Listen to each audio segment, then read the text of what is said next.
Hello and welcome to JK study circle. तो दोस्तों आज हम इस वीडियो में जेके एसएसबी वीएलडब्ल्यू का जो क्वेश्चन पेपर आया था 2015 में उनके क्वेश्चंस को हम यहाँ पे देखेंगे, सॉल्व करने की कोशिश करेंगे। ठीक है, तो आपसे गुजारिश है कि आप हमारा यूट्यूब चैनल सब्सक्राइब कर दे एंड बेल आइकन को भी प्रेस कर दे so you guys don't miss a single update. तो let's start our session today. JK SSB VLW 2015 का जो क्वेश्चन पेपर है उनके क्वेश्चन को यहाँ पे देखेंगे। ठीक है, चलिए स्टार्ट करते हैं। तो यहाँ पे इस तरह का आपके पास क्वेश्चन पेपर है। सबसे पहला जो क्वेश्चन है ये इंग्लिश का क्वेश्चन है। सबसे पहले आपको बताना चाहूँगा कि जो इंग्लिश के क्वेश्चंस है एंड जो रीजनिंग के क्वेश्चंस है उनके सीधे आपको मैं आंसर्स यहाँ पे बताऊंगा, लेकिन जो जीके पोर्शन है, कंप्यूटर पोर्शन है, उनके क्वेश्चंस को हम अच्छे तरीके से सॉल्व करेंगे, डिस्कस भी करेंगे और ऑप्शंस को भी डिस्कस करेंगे। तो let's start. Question number 1, read the following jumbled sentence into a meaningful paragraph. यहाँ पे जमलर सेंटेंस दिए हुए हैं, इनको हमें मीनिंगफुल पैराग्राफ बनाना है। ठीक है, तो ऑप्शंस है first one is this is also an effective remedy to cure asthma and bronchitis. It is useful to treat illness related to respiratory system. Since the species heats up your body and provides a quick relief from lung congestion and sinuses, turmeric milk is an antimicrobial which attacks bacterial infection and viral infection. तो यहाँ पे नीचे numbers दिए हुए हैं, तो इनको हमें एक अच्छे तरीके से करेक्ट पैराग्राफ में बनाना है। ठीक है, तो सबसे पहले आएगा आपका turmeric milk is an antimicrobial which attacks bacterial infection and viral infection.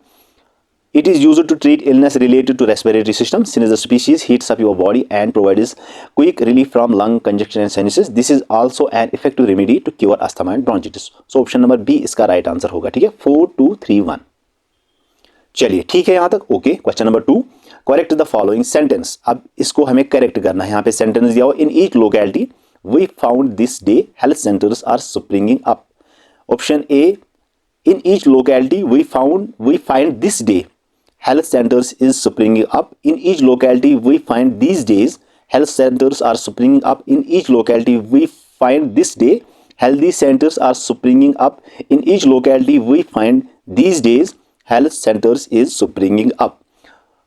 In each locality we find these days guys, ठीक है, we find these days health centers are springing up. Option number B जो है correct answer रहेगा। This के बदले यहाँ पे these आएगा। Choose the right word to fill in the blank. यहां पे हमें चूज करना है राइट वर्ड को ब्लैंक में। ठीक है, though cartoons are hardly dash children find them quite interesting. Creditable, credible, credulous या क्रेडेंशियल। दो कार्टून्स आर हार्डली क्रेडिबल। ठीक है, CREDIBLE। ठीक है, CREDIBLE यहां पे आएगा। Though cartoons are hardly credible, children find them quite interesting. Option number B is the correct one. ठीक है guys, okay. Complete the dialogue choosing the correct option. यहां पे हमें डायलॉग को कंप्लीट करना है और यहां पे जो ऑप्शंस है उनमें से एक को चूज करना है। ठीक है, patient hello dash to doctor Vikant, और उसके बाद रिसेप्शनिस्ट कहता है no I am his secretary speaking. Will I speak, I is speaking, who is speaking, am I speaking. Right option होगा गाइज, पेशेंट कहता है hello am I speaking to doctor Vikant, am I speaking यहां पे आएगा। ठीक है, और उसके बाद रिसेप्शनिस्ट कहता है no I am his secretary speaking. So option number D is the correct. Okay, fifth question, select the right articles for the blanks. Articles को हमें यहां पे फिल करना है ब्लैंक्स में। Dash women is more serious than dash man. An the a, no article ए।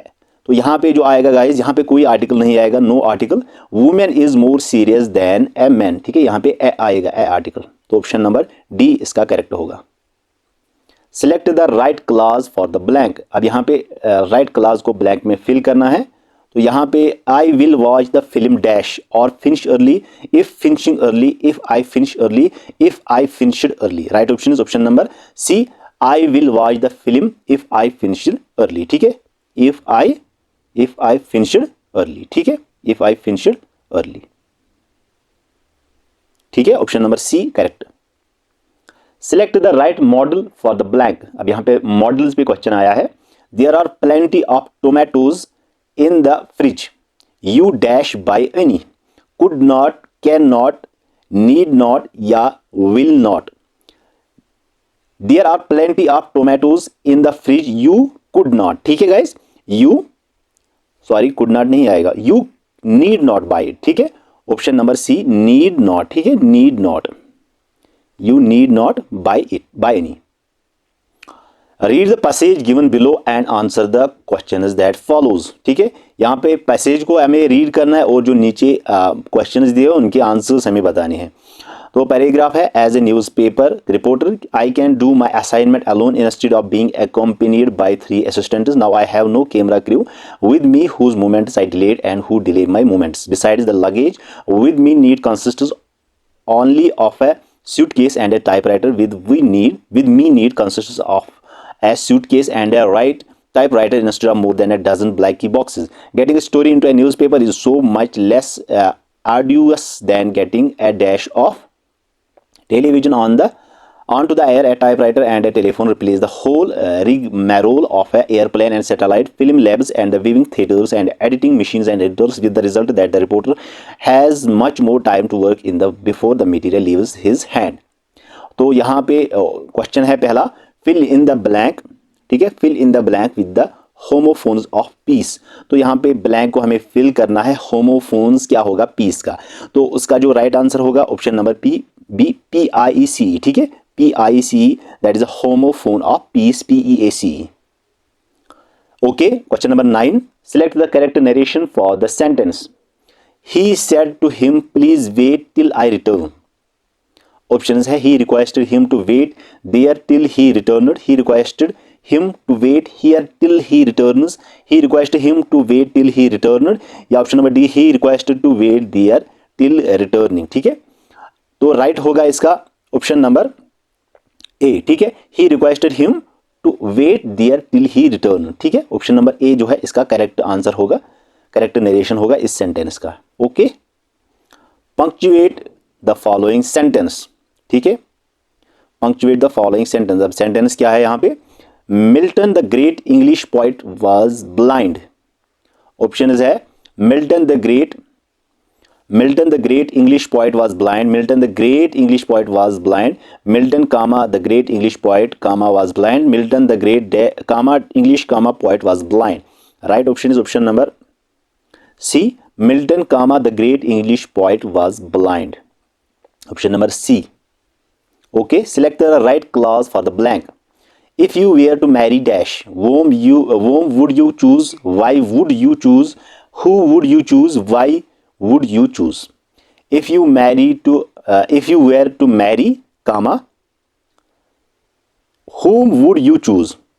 अगर आप शादी करोगे तो आप किसको चूज करोगे? If you were to marry, whom would you choose? ठीक है, ऑप्शन ए इसका राइट आंसर होगा. Select the right preposition for the blank. अब प्रीपोजिशन यहां पे हमें फिल करना है इस ब्लैंक में. Nehru was born dash rich parents in for of with. Nehru was born of rich parents. ठीक है, ऑफ आएगा, इन नहीं आएगा, फॉर भी नहीं आएगा, विद भी नहीं आएगा, ऑफ. ठीक है, Nehru was born of rich parents. Okay, चलिए ठीक है, यहां तक आपको समझ आया सारे MCQs. Select the right antonym for the underline word. Right antonym को अब हमें अंडरलाइन वर्ड में जो है सिलेक्ट करना है. Geeta was deficient in her work for which she was remove for her job. Unsatisfactory, substandard, defective, efficient. Geeta was efficient in her work for which she was remove for her job. Deficient के बाद आएगा efficient. ठीक है, okay. Complete the dialogue choosing the correct option. Wife, I am really thrilled about our trip to South India. I have heard it has some wonderful beaches. I don't know dash standing before the vast sea. Husband, yes, it is a wonderful experience to see the vast waves rising and striking the bench. अब इस blank को हमें fill करना है, तो यहाँ पे आएगा I don't know how I shall feel standing before the vast sea. ठीक है, option number B, how I shall feel. I don't know how I shall feel standing before the vast sea. Correct the following sentence. Business and industry, comma, 2 is using tests. Business and industry, 2 is used tests. Businessness and industry, 2 is using tests. Business and industry, 2 are using tests. Business and industries, comma, 2 is used tests. So business and industry, 2, comma, 2 are using tests. Option number C is the correct.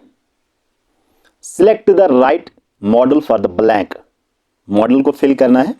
It is a hospital, full stop, you dash smoke here, could not, need not, did not, must not. Option D, यानी कि it is a hospital, you must not smoke here. ठीक है, you must not smoke here. Okay, question number 17, select the correct narration for the sentence. He said, will you listen to such a man? Options, he asked them whether they will listen to such a man. He asked whether they could listen to such a man. और उसके बाद है option number C, he asked them if they will listen to such a man. Option D, he asked them whether they would listen to such a man. He asked them whether they would listen to such a man, यानी कि option number D correct होगा। Select the right article for the blank. Article को फिल करना है। Dash book you want is out of print and the no article. The book you want is out of print, option number C. Going to a diverse college helps us to dash develop different interests, meet people whom we have met before, learn from our exposure to different types of people, learn who we are and what we are good at. Option number C जो है, learn from our exposure to different types of people, इसका correct होगा। Choose the right meaning of the underline idiom. As a social reformer he set his face against notch parties, welcomed, acclaimed, sternly opposed, ignored. Right option है sternly opposed. Mohan, Lata and Sudha are taking the SAT exam. The probabilities that Mohan, Lata and Sudha will pass the exam are 1/3, 2/5 and 3/4 respectively. ये reasoning के यहाँ से quantitative aptitude के questions आपके start होते हैं शायद। ठीक है, respectively, what is the probability that exactly one of them will pass the exam? 1/20, 5/12, 7/12, 3/4. So right option is option number B, 5/12 is the probability. ठीक है, that they will pass the exam. An arithmetic progression with first term 19 has a sum of its first 20 terms as 2280. What would be the sum of its first 30 terms if the common difference is double? अगर common difference को आप double करें, ठीक है, 8120, 8625, 8985, 9270.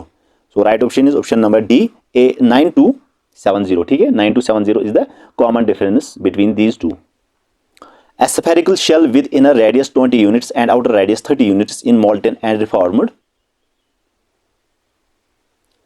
reformed into 100 identical cubes. What will be the side length of each cube?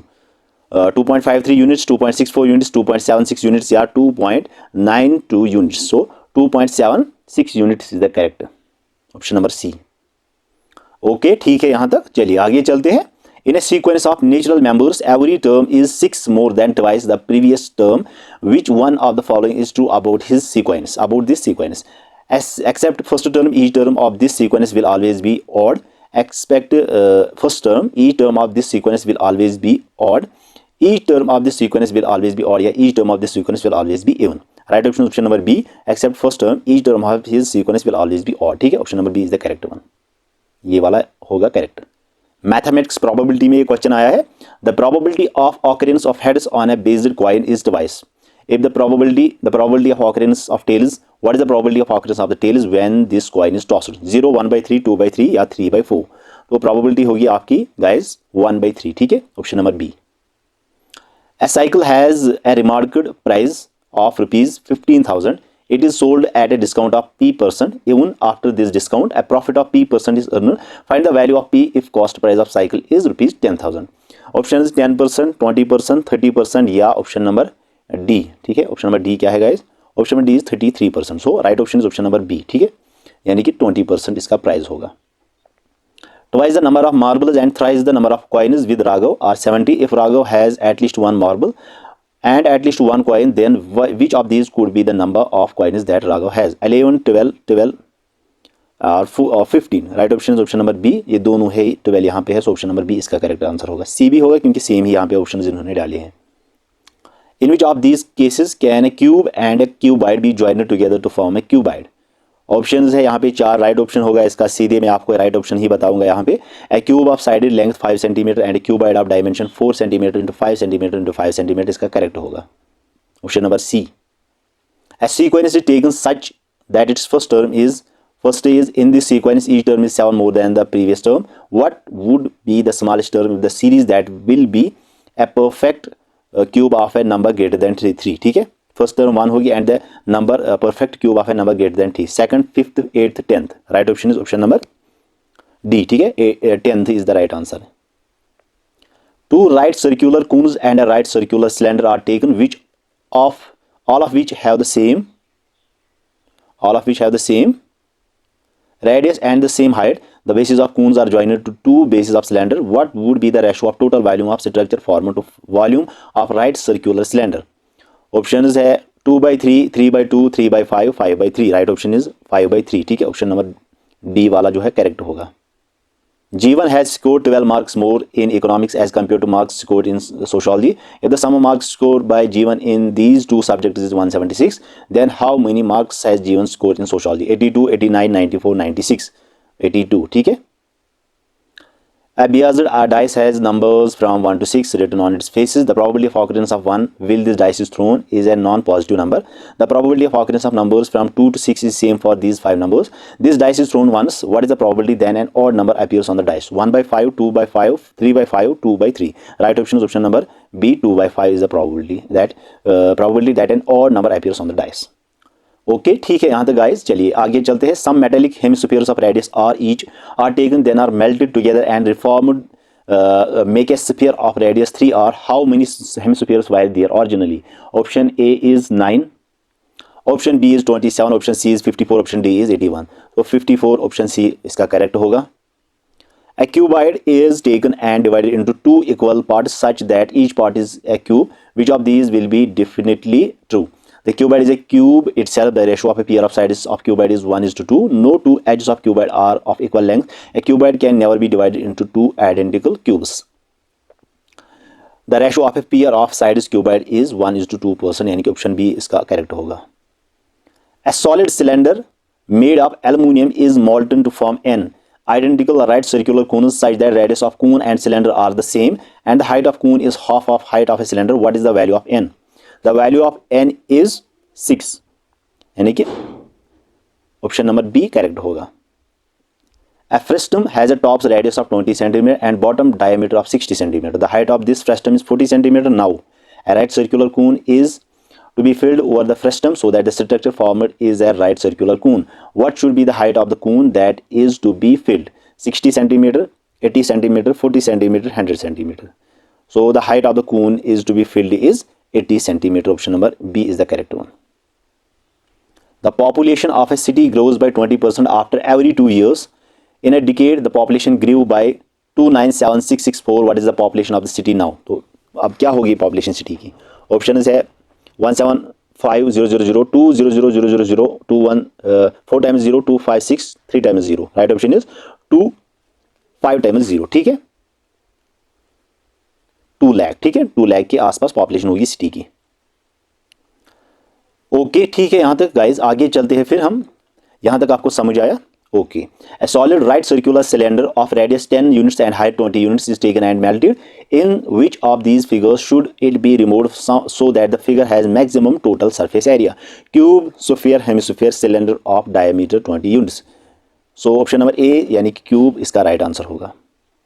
Two natural numbers m and n are taken. M is 10 more than n. If 20 is added to m, we got 10 more than 3 times of n. What is the value of n? n का value क्या होगा? n का value होगा 10. Option number B is the correct one.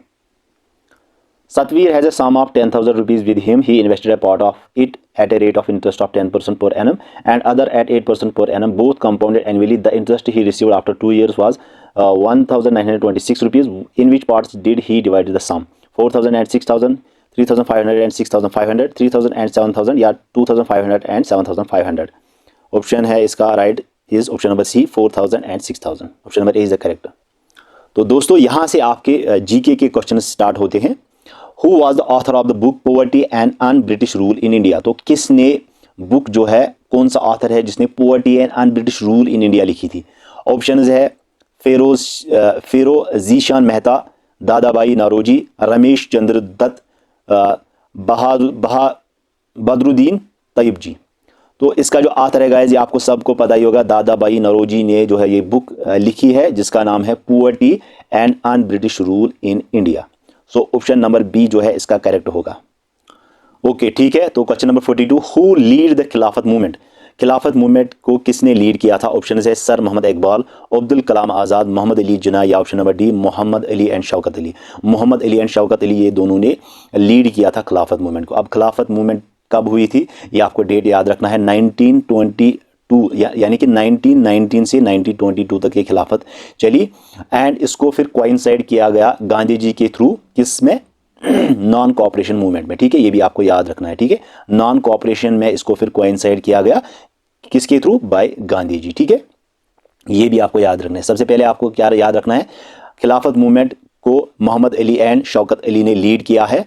क्यों? इसका मतलब था कि जो भी इंडियन मुस्लिम्स थे वो तुर्की का जो ऑटोमन एम्पायर था उसके थ्रू वो जो है इम्प्रेस हुए थे, एलाइड करना चाहते थे, क्योंकि वर्ल्ड वार फर्स्ट जो है उसके बाद खिलाफत मूवमेंट को बनाया गया। 1919 से लेकर 1922 तक ये खिलाफत मूवमेंट चली। एंड उसके बाद गांधी जी ने इसको कोइंसाइड किया विद नॉन कोऑपरेशन मूवमेंट। ठीक है, नॉन कोऑपरेशन मूवमेंट यानी कि गांधी जी। ठीक है, ये दो चीजें आपको इसमें याद रखनी है। ठीक है गाइस, और इसमें और भी मेंबर्स थे जैसा कि आपका अब्दुल कलाम आज़ाद, ये भी जो है इसके ही जो है लीडर्स थे। लेकिन यहाँ पे लीड कहा गया है, सबसे ज़्यादा लीड किसने किया है यानी किसने बनाया है, तो यहाँ पे option number D Mohammad Ali and Shaukat Ali. लेकिन अब्दुल कलाम आज़ाद भी इसके जो है एक मेंबर थे, और अब्दुल कलाम आज़ाद, हकीम अजमल खान, मोहम्मद अली जौहर, ये सारे जो है इस खिलाफत मूवमेंट के ही मेंबर थे। ठीक है, उसको फिर नॉन कोऑपरेशन में कोइंसाइड किया गया था बाय गांधी जी। ओके ठीक है गाइस, तो question number 43, which movement stressed the concept of national education? तो किस मूवमेंट ने कंसेप्ट दिया था नेशनल एजुकेशन को? National cooperation movement, Swadeshi movement, home rule movement, option number D civil disobedient movement. तो स्वदेशी मूवमेंट ने जो है कंसेप्ट दिया था नेशनल एजुकेशन का। अब इसमें क्या हुआ था, जो स्वदेशी मूवमेंट है गाइस उसने अपोज किया था ब्रिटिश रूल को एंड एनकरेज किया था सेल्फ हेल्प को। ठीक है, ये आपको याद रखना है, एनकरेज्ड सेल्फ हेल्प। किसको? जो भी इंडिया में लैंग्वेज बोली जाती थी हिंदी उर्दू, उसको जो है उन्होंने नेशनल एजुकेशन का कंसेप्ट दिया था कि इंडिया में जो है वो लोकल लैंग्वेजेस यानी कि इंडियन लैंग्वेजेस में उर्दू है, हिंदी है, यानी कि बहुत सारी लैंग्वेजेस है। इंडिया डाइवर्सिटी है, यहाँ पे बहुत सारी लैंग्वेजेस बोली जाती है। और यहाँ पे नेशनल एजुकेशन को एंटरप्राइज किया गया था, सेल्फ हेल्प को एंटरप्राइज किया था, और नेशनल इंडियन लैंग्वेजेस को एंटरप्राइज किया था। That is the concept of Swadeshi movement. ठीक है, और स्वदेशी मूवमेंट का जो डेट है ये कब तक चलता है, डेट भी आपसे पूछा जाता है, वो आपका 1870 से लेकर 1947 तक चला था। ठीक है, स्वदेशी मूवमेंट इस टाइम पीरियड का आपका रहा था, 1870 से लेकर 1947 तक। ठीक है, तीन कंसेप्ट्स आपको इस क्वेश्चन में जो है वो याद रखनी है। विच मूवमेंट, किस मूवमेंट ने स्ट्रेस किया था कंसेप्ट ऑफ, किस मूवमेंट ने लाया था कंसेप्ट ऑफ नेशनल एजुकेशन, आपको वहां पे लिखना है स्वदेशी मूवमेंट। स्वदेशी मूवमेंट कब से चली थी? 1870 से लेकर 1947 तक। ये डेट्स भी आपको याद रखना है। और इसका मतलब क्या था, नेशनल एजुकेशन का मतलब सेल्फ हेल्प, स्वदेशी एंटरप्राइजेस को बैन करना, नेशनल एजुकेशन को बढ़ाना, और इंडियन लैंग्वेजेस यानी कि जो हिंदी है उर्दू है उनको बढ़ावा देना। That is the Swadeshi movement. Okay ठीक है, question number 44, the arms act was passed in the year. जो आर्म्स एक्ट है वो किस ईयर में पास हुआ था? ब्रिटिश रूल में ही ये पास किया गया था बाय ब्रिटिशर्स। 1883, 1878, 1858, 1877। ये हुआ था 1878 को। ठीक है गाइज, 1878 को। ये क्या था एक्चुअली, आर्म्स एक्ट क्या था गाइज? लॉर्ड लिटन जो है ये इन्होंने ही पास किया था इंडियन आर्म्स एक्ट को 1878 में। यानी कि जो भी इंडियंस है उनको हथियार उठाने की, उनको आर्म्स उठाने की ज़रूरत नहीं होगी, वो आर्म्स नहीं उठा सकते, क्योंकि उस वक्त अगर कोई इंडियन जो है वो आर्म जो है उठाता था, गन उठाता था विदाउट लाइसेंस, तो उसको क्रिमिनल ऑफेंस में डाला जाता था। ठीक है, और ये एक्ट जो है अप्लाई किया था ब्रिटिशर्स ने। ये दो तीन चीजें आपको याद रखनी है। सबसे पहला आर्म्स एक्ट जो है वो 1878 को पास किया गया था, किसके थ्रू? ब्रिटिशर्स के थ्रू, जब ब्रिटिश का रूल था। लॉर्ड लिटन जो है उसने पास किया था ये इंडियन आर्म्स एक्ट। ठीक है, इंडियन आर्म्स एक्ट को किसने पास किया था ये आपको याद रखना है, लॉर्ड लिटन, LORDLITTON, इसने ये पास किया था 1878 में। According to which it was the criminal offence, ये एक क्रिमिनल ऑफेंस था, जुर्म था फॉर इंडियंस इंडियंस को जो कैरी करेगा आर्म्स विदाउट लाइसेंस। ठीक है, तीन चीजें आपने याद रखनी है। सबसे पहले आर्म्स एक्ट पास किया था 1878 में, लॉर्ड लिटन ने इसको पास किया था और इसका मतलब था कि जो भी इंडियन सिटीजन है वो यहाँ पे आर्म्स नहीं उठा सकता, और अगर किसी ने उठाया होता उसको क्रिमिनल ऑफेंस में डाला जाता। ठीक है, और ये किसने अप्लाई किया था ये रूल? ब्रिटिशर्स ने। ठीक है गाइस, चलिए आगे चलते हैं क्वेश्चन। चलिए guys, question number 45, which of the following was not a cause of the formation of Muslim league 1906। तो यहां पे हमें बताना है मुस्लिम लीग 1906 को जो फॉर्म किया गया था उसमें से कौन सा काज नहीं है। Muslims wanted a separate nation. Option number B, the British policy of divide and rule. Hindus moved ahead with the spread of Western education while Muslims lagged behind. A sense of deprivation and engineered in the minds of Muslims.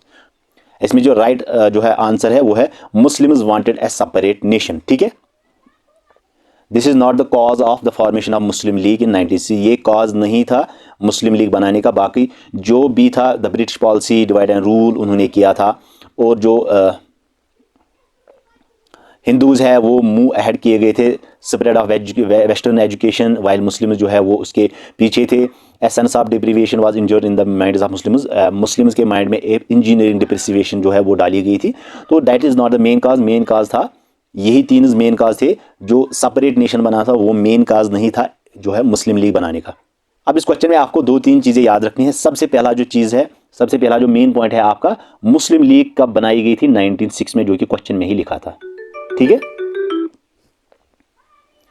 दूसरा point आपको याद रखना है, this is alternate of Indian national Congress. ये alternate बनाई गई थी Indian national Congress जो कि 1916 में बनाई गई थी। ठीक है, और 1960 में इसका जो प्रेसिडेंट बनाया गया था वो है अली मोहम्मद जिन्ना। ठीक है, ये आपको याद रखना है। अली मोहम्मद जिन्ना जो है was the first president of Muslim League. Ali Mohammad Jinnah was the first president of Muslim League 1916 को। ठीक है, ये डेट भी आपको याद रखना है। ओके, ठीक है guys, question number 46, who played an important role in spreading the Swadeshi movement across India. तो किसने सबसे इंपॉर्टेंट रोल जो है वो इसमें प्ले किया था स्वदेशी मूवमेंट को फैलाने में? तो ऑप्शन है अरविंद जोश, महात्मा गांधी, बाल गंगाधर तिलक, अली ब्रदर्स। इसका जो राइट आंसर है गाइस वो है आपका दादा भाई नौरोजी। इसमें तो है ही नहीं ये ऑप्शन। इसमें जो राइट आंसर रहेगा जो है वो है बाल गंगाधर तिलक। जो है बाल गंगाधर तिलक, इसने सबसे इंपॉर्टेंट रोल प्ले किया था अक्रॉस स्वदेशी मूवमेंट इन इंडिया। और ये स्वदेशी मूवमेंट कब चली थी ये भी डेट आपको याद रखना है। 1850 से लेकर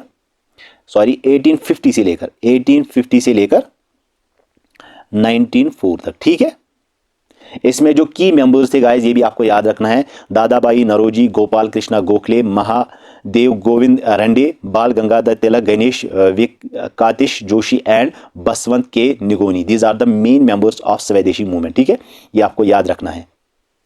चलिए ठीक है, according to the safety value theory, what was Hume's main intention in encouraging the foundation of Congress? Provide a safe outlet to the growing the disconnect among the educated Indians, teach people to ensure their safety during mass uprising and revolts, ensuring the safety of Indians from the oppression of British rule, promote the use of safety value in canals and barrages to protect the life and property of Indians during floods, provide a safe outlet to the growing discontent among the educated Indians। ठीक है, main इसका intention, ह्यूमीज main intention यही था। ठीक है, okay, question number 48, which of the following was not, not लिखा हुआ है, as a result of unjust British economic policies. क्या इकोनॉमिक पॉलिसीज थी उसकी, इसमें से कौन सा रिजल्ट नहीं है? ऑप्शन है increase poverty and famine, shortage of food grains in India, rapid industrialization in England, balance of trade and higher employment in India due to increase in exports। राइट ऑप्शन होगा इसका डी। उन्होंने जो है balance किया था trade and higher employment को India में due to increase in export. क्या इसलिए कि जो एक्सपोर्ट है उनमें इंक्रीज आ जाए। ये नॉट लिखा हुआ है, इसका इंटेंशन नहीं था। बाकी इंक्रीज पॉवर्टी, यहाँ पे पॉवर्टी इंक्रीज होनी चाहिए, शॉर्टेज ऑफ फूड ग्रेन्स होनी चाहिए, रैपिड इंडस्ट्रियलाइजेशन, सबसे ज़्यादा जो है इंडस्ट्रियलाइजेशन वो इंग्लैंड में होनी चाहिए ताकि जो इंडिया है वो हमारे नीचे, पैरों के नीचे रहे। That is the injustice British economic policies. Balance of trade and higher employment in India due to increase in exports, ये जो है इनका इकोनॉमिक पॉलिसी में नहीं था। बाकी ए, बी एंड सी तीनों ये सेंटेंसेस, तीनों ये पॉलिसीज में इंक्लूड थी। ठीक है गाइस, यहां तक आपको समझ आया? विच of the following is a wrong match. तो यहाँ पे हमें रॉन्ग मैच आपको जो इनमें से कौन सा रॉन्ग मैच है, राइट नहीं रॉन्ग लिखा हुआ है। 1878 वर्निक्यूलर प्रेस एक्ट, ये भी ठीक है। 1913 डांडी मार्च, 1858 फॉर्मेशन हुई थी इंडियन नेशनल कांग्रेस की, बिल्कुल सही है ये। 1905 में पार्टीशन ऑफ बंगाल हुआ था। तो रॉन्गली मैच है आपका 1930 डांडी मार्च। डांडी मार्च कब हुआ था गाइस? 1930 को, ये आपको डेट याद रखना है, ठीक है। और इसको साल्ट सत्याग्रह भी बोला जाता है, ये भी आपको याद रखना है। 2 पॉइंट इसमें से आपको याद रखना है, एक तो डांडी मार्च कब हुआ था 1930 में, और उसको साल्ट सत्याग्रह भी बोला जाता है, ठीक है। और was an act of non civil disobedience in the colonial India, ये इसका मेन मोटिव था, ठीक है गाइस। और इसको लेड कौन कर रहा था गाइस? ये भी आपको याद रखना है। डांडी मार्च को कौन जो है लेड कर रहा था? वो कर रहा था मोहनदास करमचंद गांधी, ठीक है। 3 पॉइंट्स आपको याद रखनी है डांडी मार्च में। सबसे पहला 1930 में हुआ था, ठीक है, 1930। दूसरा, इसको साल्ट सत्याग्रह भी बोला जाता है, और इसको लेड कौन कर रहा था? मोहनदास करमचंद गांधी। ये 3 पॉइंट्स आपको डांडी मार्च में याद रखनी है। Which was the last territory to be annexed through the subsidiary alliance? Last territory कौन सी थी जिसको एनेक्स किया गया था सब्सिडरी अलायंस के थ्रू? अवध, झांसी, दिल्ली, मैसूर। अवध जो है ये लास्ट टेरिटरी थी जिसको एनेक्स्ड किया गया था बाय सब्सिडरी अलायंस के through. Which one of the following was a result of 1857 uprising? जब 1857 रिवोल्ट हुआ, द रिबेलियन जिनको बोला जाता है, उसके जरिए कौन सा रिजल्ट आया? Nawab Wajid Ali Shah was proclaimed the Nawab of Lucknow. Bahadur Shah Zafar was the Mughal ruler, become the nominal ruler of India. The British crown took over the powers from the East India Company. Nana Sahib Peshwa was sentenced to life imprisonment. जो result आया 1857 का वो है guys, जो British crown है उन्होंने took over किया powers from A east India company, ठीक है। इसमें से आपको 2-3 चीज़ें याद रखनी है, वो आपको मैं इस वीडियो में बताऊंगा। 1857 जो है वो 10 मई को हुआ था। 10 मई 1857 को रिवोल्ट हुआ था, जिसको द रिबेलियन फर्स्ट, इसको RIBB रिबेलियन फर्स्ट इंडिपेंडेंस जो है, जो इंडिपेंडेंस की जो है स्टार्ट हुआ वो यही से हुआ था, ठीक है, 1857 को, 10 मई 1857 को, ठीक है। ओके चलिए ठीक है, यहां तक। Question number 52, which one of the following was against the policy followed by the extremist? तो यहां पे हमें बताना है कि कौन सा इसमें से जो एक्सट्रीमिस्ट के पॉलिसी के खिलाफ था, अगेंस्ट था। ऑप्शन है take the national movement to the common people and encourage their participation, boycott all kinds of association with the colonial rulers, encourage national-wide movement against partition of Bengal, या option number D discuss reform with the government. Option number D जो है discuss reforms किए जाएंगे government के साथ, ये जो है अगेंस्ट थी एक्सट्रीमिस्ट्स के पॉलिसी के मुताबिक, ठीक है। इसमें से आपको 2-3 चीजें याद रखनी है, ठीक है। सबसे पहले एक्सट्रीमिस्ट्स का जो पीरियड है वो है आपका 1905 से लेकर 1918 तक, ठीक है। This is the period of extremists. और दूसरा चीज आपको याद रखना है, वो रेस्टोर्ड करना चाहते थे, boycott strikes, they also burner foreign made goods, यानी कि जो फॉरेन से गुड्स आते थे, चीज़ें आते थे, उनको वो जलाना चाहते थे। और वो बिल्कुल स्वदेशी मूवमेंट के खिलाफ थे, कन्फ्रंटेशन रेदर देन परसुएशन, क्योंकि ये एक जो है एक्सट्रीमिस्ट ग्रुप माना जाता था। ये सीधे जो है ब्रिटिश के खिलाफ जो है वो लड़ना चाहता था। उसमें जो है मॉडरेट्स थे, वो एक तरह से जो है वो एक तो पॉलिटिकल में भी घुसे हुए थे और दूसरी तरीके से लड़ भी रहे थे, लेकिन ये बिल्कुल खिलाफ थे, ठीक है। डिस्कस रिफॉर्म्स विद द जो है गवर्नमेंट, यहाँ पे ये लिखा हुआ है, ये उसके बिल्कुल पॉलिसीज़ के खिलाफ था। अब यहाँ पे 2 चीज़ें आपने याद रखी है। सबसे पहले एक्सट्रीमिस्ट का जो पीरियड है वो है 1905 से लेकर 1920 तक, ठीक है, इनका जो पीरियड चला है। और दूसरा पॉइंट आपको याद रखना है, इनकी जो पॉलिसी थी वो बिल्कुल गवर्नमेंट के खिलाफ थी, जो वहाँ ब्रिटिश गवर्नमेंट थी उनके बिल्कुल अगेंस्ट थी। और इसमें इनका जो मोटिव था वो था कि जो भी फॉरेन गुड्स है, जो भी फॉरेन चीज़ें हैं, उनको बैन लगाया जाए, उनको बर्न किया जाए, स्ट्रिक्स किया जाए, बाइकॉट किया जाए। इनका यही मोटिव हुआ करता था। चलिए ठीक है, यहाँ तक। Question number 57, which of the following is incorrect? यहाँ पे हमें बताने में से कौन सा इनकरेक्ट है with respect to filling of nominations in India. Option A nominations can not be sent by post, nomination post के जरिए सेंड नहीं हो सकता। The candidate may be elected for a different constituency, candidate elect हो सकता था different constituency से। Nominations can be filed even on a public holiday, public holiday पे भी जो है नॉमिनेशन फिल किए जा सकते थे। Affidavit can be filled till 3 PM, 3 PM तक एफिडेविट जो है वो फिल किया जा सकता था और last date of filling nomination, जब इलेक्शन वगैरह होते हैं तो वहाँ पे last date of filling nomination 3 बजे तक किया जा सकता था। तो इनमें से एक इनकरेक्ट स्टेटमेंट जो है वो है option number C, nominations can be filled even on a public holiday. ठीक है, ये इनकरेक्ट है, बाकी ये तीनों इसके रिगार्डिंग करेक्ट है। Indian democracy comes under which of the following divisions? Direct democracy, monarchical democracy, participatory democracy या लिबरल रेस्पेक्टेटिव डेमोक्रेसी। सो ये लिबरल रेस्पेक्टेटिव डेमोक्रेसी है जो कि इंडियन डेमोक्रेसी इस डिवीजन को फॉलो करता है। ठीक है, लिबरल रेस्पेक्टिव डेमोक्रेसी को। ठीक है, question number 59, which of the following statements is false with respect to the municipal council? Municipal council के रिगार्ड यहाँ पे कौन सा स्टेटमेंट जो गलत है, फॉल्स है? The 74th constitutional amendment brought about significant changes in the structure and function of urban local government. State financial commissioners reviews the financial position of municipalities once in every 5 years. The councillors of municipal corporations are elected for 3 years. The chief executive officer is appointed by the state government. तो इनमें से कौन सा false statement है with respect to municipal corporation? वो है आपका option number C, जो काउंसलर्स है म्युनिसिपल कॉर्पोरेशन के वो आर इलेक्टेड फॉर 3 years, वो 3 years के लिए इलेक्ट किया जाता है। ये गलत स्टेटमेंट है with regarding to the municipal council statement. ठीक है, बाकी ये तीनों करेक्ट है with regarding to the municipal council policies या municipal council amendment acts. Okay, question number 60 है हमारे सामने, which fundamental rights is violated? कौन सा फंडामेंटल राइट जो है वायलेट होता है when 12-year-old girl works as a full time house made?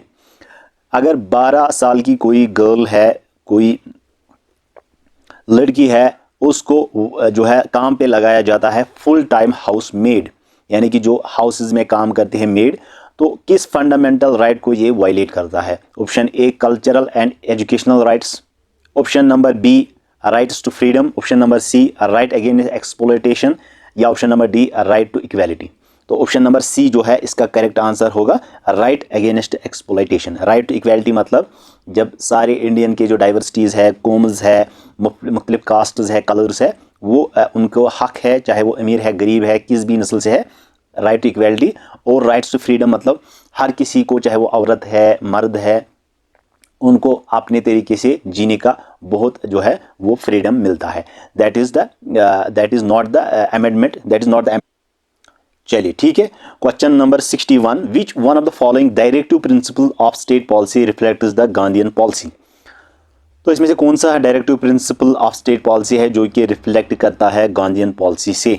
Option है promote international peace and security, made efforts to raise the standard of living and public health, promotion of cottage industries in rural areas, protect the historical monuments.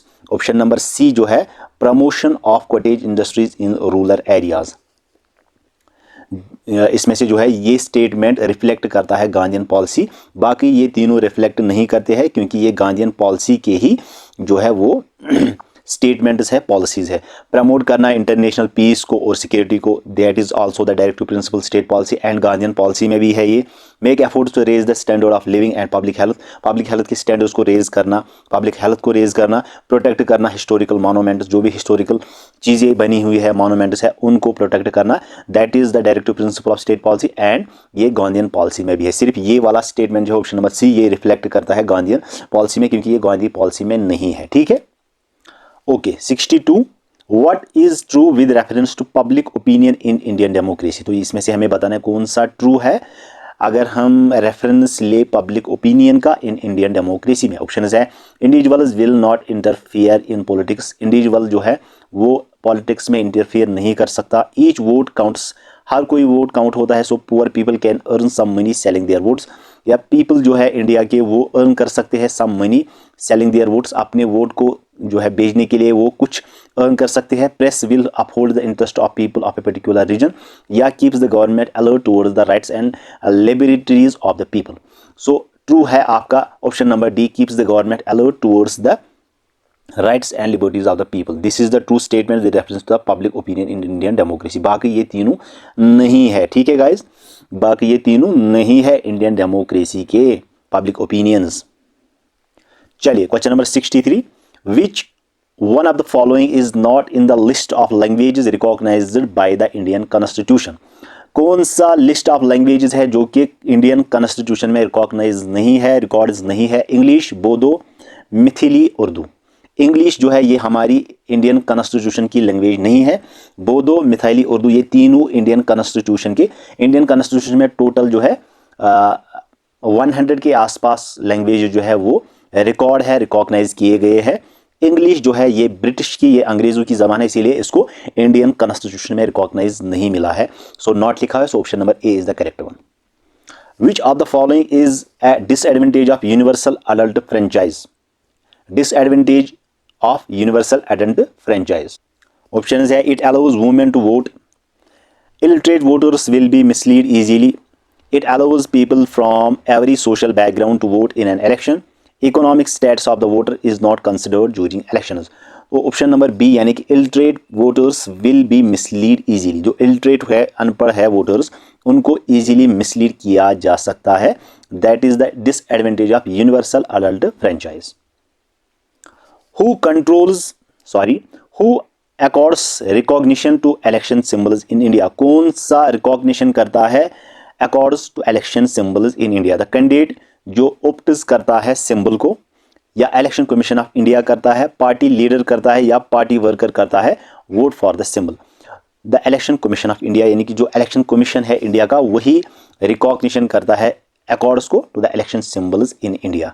जो election symbols होती है उनको accord करता है, उनको record करता है, उसको कहते हैं the election commission of India. ठीक है गाइस, यहां तक आपको अच्छे से समझ आया। ऑप्शन क्वेश्चन नंबर है 66, which of these is a reason for India to be the permanent member of the security council? कौन सा इसमें रीजन है कि इंडिया जो है परमानेंट मेंबर है सिक्योरिटी काउंसिल का? It can solve India's troubled relationship with Pakistan, it becomes easier for India to suppress its insurgents, it helps increase nuclear capabilities, the power helps India to be influential in the foreign affairs. जो main reason है guys India ने permanent member बन गया security council का, वो है आपका जो इसका पावर है वो हेल्प करता है इंडिया को to be influential in foreign affairs, foreign affairs में उसको हेल्प मिलती है, इसीलिए ये जो है परमानेंट मेंबर है सिक्योरिटी काउंसिल का। ये तीनों रॉन्ग है रीजंस, ये तीनों रीजंस नहीं है। ऑप्शन नंबर डी जो रीजन है यही मेन रीजन है कि परमानेंट मेंबर है इंडिया सिक्योरिटी काउंसिल का। ठीक है। The electoral college that elects the president consists of which of the following? Elected members of the two houses of the parliament, members of the legislative assembly and the legislative council of all the states, only the members of the Lok Sabha and Rajya Sabha. Elected members of the two houses of parliament and legislative assemblies of the states, only members of the cabinet. Right option is option number C, elected member जो है दो houses के parliament and legislative assembly of the states only। option number C जो है वो correct हो जाएगा। Which system is followed by Rajya Sabha elections in India? कौन सा सिस्टम जो है राज्यसभा इलेक्शंस में फॉलो करता है? Single transferable vote system, round और robin representation, first past the post system, directive voting system. जो राज्यसभा इलेक्शन इंडिया में होता है वो सिस्टम फॉलो करता है सिंगल ट्रांसफरेबल वोट सिस्टम का, यानी कि option number A is the correct. Which of these is incorrect with reference to election campaign India? तो अब हमें यहाँ पे इनकरेक्ट स्टेटमेंट बताना है with reference to election campaign India. Government provide resource for election campaign, government provide करता है resource election campaign करने को। नो पार्टी और कैंडिडेट कैन ब्राइड और थ्रेटन वोटर्स, कोई भी पार्टी या कैंडिडेट जो है वो रिश्वत नहीं दे सकता या थ्रेटन नहीं कर सकता वोटर्स को। नो पार्टी और candidate can use any place of worship for election propaganda, कोई भी पार्टी या कैंडिडेट यूज नहीं कर सकता कोई प्लेस को वर्शिप करने में या इलेक्शन प्रोपेगेंडा करने में। Once elections are announced ministers shall not lay foundation stones to of any projects और मेक एनी प्रॉमिस, कोई इलेक्शन से पहले ही मिनिस्टर जो है वो फाउंडेशन नहीं रख सकता किसी भी स्टोन का या कोई प्रोजेक्ट या प्रॉमिस नहीं कर सकता अपने वोटर्स को।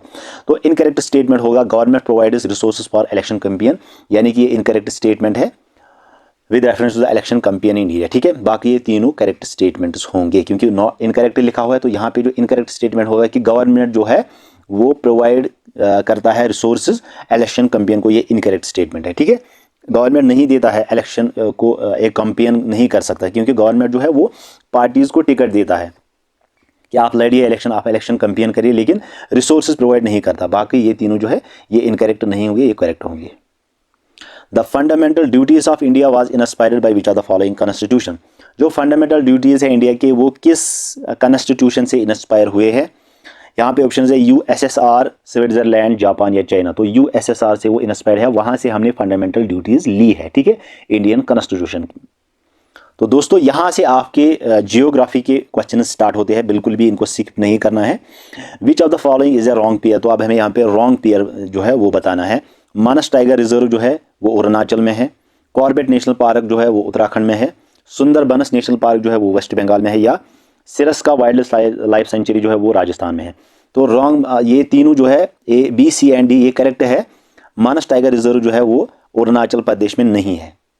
मानस टाइगर रिजर्व जो है ये आपका है आसाम में, ठीक है गाइज, किसमें? आसाम में, ये आपको याद रखना है। कॉर्बेट नेशनल पार्क उत्तराखंड में है, सुंदरबनस नेशनल पार्क वेस्ट बंगाल में है, Sariska wild life sanctuary Rajasthan में है। अरुणाचल प्रदेश में जो है वो 3 वाइल्ड लाइफ सेंचुरीज है, ये 3 नेशनल पार्क्स है। एक है नमदफा नेशनल पार्क जिसको टाइगर रिजर्व भी बोला जाता है, मोलिंग नेशनल पार्क है, और Nameri national park forest reserve. ये 3 तरह के जो है नेशनल पार्क है अरुणाचल प्रदेश में। मानस टाइगर रिजर्व जो है ये आसाम में है, ये आपको याद रखना है, ठीक है guys. What is meant by rain water harvesting. Rain water harvesting का मतलब क्या है गाइज? रेन वाटर हार्वेस्टिंग है collecting and storing water during rains for future use. Rain water harvesting मतलब हार्वेस्ट करना, बचाना रेन वाटर को, क्योंकि हम इसको फिर फ्यूचर में यूज कर सकते हैं। इसको हम कलेक्ट करते हैं और उसके बाद स्टोर करते हैं ताकि हम इसको फ्यूचर में यूज कर सके। Option number D is the correct one. Which 2 places are connected by the east-west corridor of NHAI, National Highway Authority of India? Silchar and Porbandar, Mumbai and Kolkata, Mangalore and Itanagar, या जयपुर एंड पटना। सिलचार एंड पोरबंदर जो है ये 2 प्लेसेस है जो कि कनेक्ट होते हैं east west corridor of national highway authority of India. So option number ए जो है करेक्ट होगा। Why is the timber of देवदार used in the making of boats and bridges? तो जो देवदार टिम्बर होता है, लकड़ी होती है, उससे हम जो है बनाते हैं बोट्स को एंड ब्रिजेस को। वाई, क्यों? It floats in water, it is impervious to water, it is easily available, या it is the most economical timber. So it is impervious to water, ये इम्प्यूरियस है वाटर से, इसीलिए हम use करते हैं देवदार टिम्बर को for making boats and bridges. Which one of the following is located in Leh. तो यहाँ पे हमें बताना इनमें से कौन सा लेह में है। Gulmarg wildlife sanctuary, Ramnagar wildlife sanctuary, Limber wildlife sanctuary, या Changthang wildlife sanctuary. Changthang wildlife sanctuary जो है ये आपके लेह में है। गुलमर्ग वाइल्ड लाइफ सेंचुरी जो है ये आपके जम्मू एंड कश्मीर के बारामूला डिस्ट्रिक्ट में है, ये भी आपको याद रखना है, ठीक है। बारामूला जम्मू एंड कश्मीर डिस्ट्रिक्ट में है Gulmarg wildlife sanctuary. Ramnagar wildlife sanctuary जो है ये आपके जम्मू में है, ये भी आपको याद रखना है, ठीक है guys. Limber wildlife century ये भी बारामूला में ही है, ठीक है गाइस, ये आपको याद रखना है, ठीक है गाइस। तो यहां से आपसे पूछा गया है कि लेह में कौन सी वाइल्ड लाइफ सेंचुरी है, तो आपको लिखना है Changthang wildlife sanctuary. Gulmarg wildlife sanctuary Baramulla में है, Ramnagar wildlife sanctuary Jammu में है, लिम्बर वाइल्ड लाइफ सेंचुरी ये भी बारामूला में ही है, ये भी आपको याद रखना है। और मुझे आप ये बताइए कि जो लिम्बर वाइल्ड लाइफ सेंचुरी है ये किस रिवर के नज़दीक है, किस रिवर बैंक पे है, ये मुझे आप कमेंट सेक्शन में बोल सकते हैं। What is the full form of IUCN? IUCN की फुल फॉर्म क्या है गाइज? ऑप्शन है Indian union for conservation of natural and natural resources, international union for conservation of nature, international union for care of nations, international union for conservation of natural resources. Option number B जो है international union for conservation of nature is a full form of IUCN, ठीक है guys. चलिए आगे चलते हैं, question number 77। The national aquatic animal of India is found in. जो national aquatic animal है इंडिया का वो कहाँ पे फाउंड किया जाता है? River Kaveri, river Ganges, river Godavari, या रिवर इंडस में? तो वो आपका फाउंड किया जाता है रिवर गैंजेस में, ठीक है, option number B. Which of the following are Jovian planets? Jovian planets कौन कौन से है? Mercury, Venus, Earth and Mars. Mercury, Venus, Jupiter and Saturn. Jupiter, Saturn, Uranus and Neptune. Earth, Mars, Neptune and Pluto. Jupiter, Saturn, Uranus and Neptune, these are the Jovian planets. ये एक orbit में होते हैं, सन होता है इसे, और एक ऑर्बिट में ये घूमते रहते हैं सन की ओर। और इसका जो ऑर्बिट है सन से, these planets have no solid surface, इनमें कोई सॉलिड सरफेस नहीं है क्योंकि ये गैसेस से बने हुए हैं, हाइड्रोजन एंड हीलियम, ये भी आपको याद रखना है, ठीक है। These planets are made from hydrogen and helium, इनका कोई सॉलिड सरफेस नहीं है, ये गैस से बने हुए, और ये एक ऑर्बिट में घूमते हैं सन की ओर, ठीक है। They are revolving around the sun in a fixed orbit. Terrestrial planets जो है वो है आपके मरकरी, वेनस एंड मार्स, ये भी आपको याद रखना है, ठीक है। These are all the solids, and जो ये है कौन कौन से, Jupiter, Saturn, Uranus and Neptune, these are all the gases planets, इनमें सॉलिड सरफेस नहीं है और इसमें ज़्यादातर हाइड्रोजन, हीलियम पाया जाता है इन प्लैनेट्स में। The Jammu and Kashmir government has imposed water usage charges on all major and medium hydroelectric projects in the state to control wastage of water. Lets its people realize the importance of underground water, make an attempt to control water pollution, take a first step towards its economic self-reliance. So, right option होगा आपका option number T. Take a first step towards its economic self-reliance. ठीक है? That is why जो है J&K government ने impose किया है water usage charges को on all major and medium hydro products पे। Which is the main source of water in J&K state, तो सबसे मेन सोर्स कौन सा है वाटर का जम्मू एंड कश्मीर में? ऑप्शन है spring, rivers, glaciers, lakes. Right option is option number A, springs, ठीक है। Springs are the main source of water for J&K state. Which one of the following ports was constructed to reduce the congestion at Kolkata port, तो कौन सा port जो है उसको construct किया गया ताकि जो कंजक्शन होती थी कोलकाता पोर्ट पे उसको रिड्यूस किया जाए, कम किया जाए। ट्यूटिकॉर्न, हल्दी पोर्ट, पैरादीप पोर्ट या Visakhapatnam port. Right option is Haldia port जो है उसको बनाया गया ताकि कोलकाता पोर्ट जो है उस पे कंजक्शन का रिड्यूस किया जाए, कम किया जाएगा। What happens when runoff on the ground is collected and allowed to be absorbed? Land becomes wet and soft. Trees get sufficient water for their growth. Reduce overflowing of urban drains and culverts. Groundwater gets recharged. Right option is guys option number D. Groundwater जो है वो recharge हो सके ताकि उसमें से जो ground water level है वो रिचार्ज हो सके। That is why run off the ground water collected and allowed to be, उसको अलाउ किया जाता है, उसके बाद एब्जॉर्ब किया जाता है ग्राउंड में ताकि ग्राउंड वाटर जो है वो फिर से रिचार्ज हो सके। Which is the deepest land locked and protected port along the east coast of India? Chennai, Kandla, Marmagao या विशाखापट्टनम? बोलिए गाइस, राइट ऑप्शन क्या होगा इसमें? तो राइट ऑप्शन होगा इसका विशाखापट्टनम, ठीक है। Option number D is the correct one.